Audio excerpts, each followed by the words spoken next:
Hello again everybody and welcome back to another review. Today I'll be reviewing something a bit more interesting, a Chindit figure, or specifically Ujindou's Chindit Long Range Penetration Troop Myanmar 1944. Super minor point, but I believe the country was called Burma at the time. Anyway, he was released sometime earlier this year if I'm not mistaken. A one-of-a-kind figure. I don't think there's ever been a Chindit in this scale. That alone makes this figure a must-have for any collector.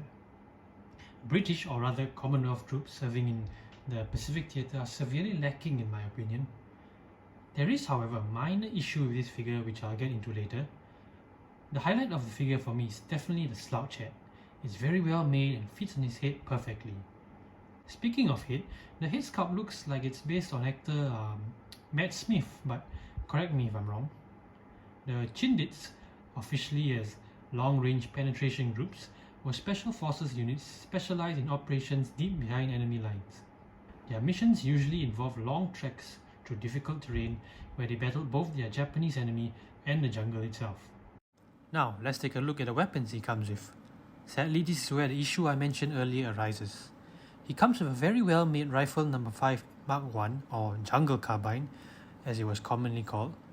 Although it looks awesome and definitely first of its kind in this scale, the weapon only saw service very late in the war and was probably not used by Chindits considering they were disbanded in early 1945.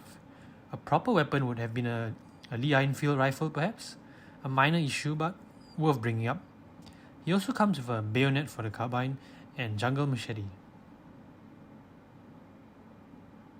Let's take a closer look at the figure, shall we? Let's begin with the head. As you can see, slouch head, very nice. Definitely the highlight of the figure for me. Very well made and it fits on his head perfectly. Then head sculpt, very nice. And his weapon, the jungle carbine. Very well made. First of his kind if I'm not mistaken. And you can see the webbing.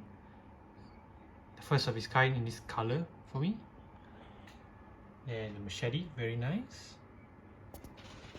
A little backpack. Is bigger backpack with a ground sheet.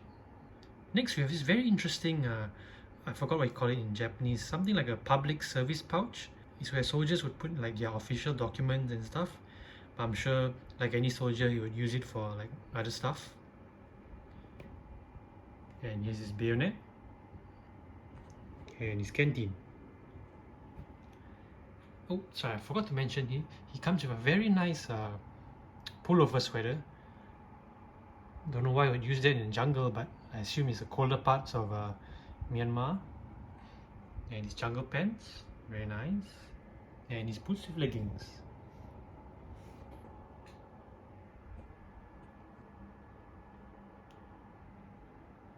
All in all, a great figure, and what I hope is the start of many more Pacific figures to come. Thank you for joining me on this review, and I hope to see you all again. Ciao!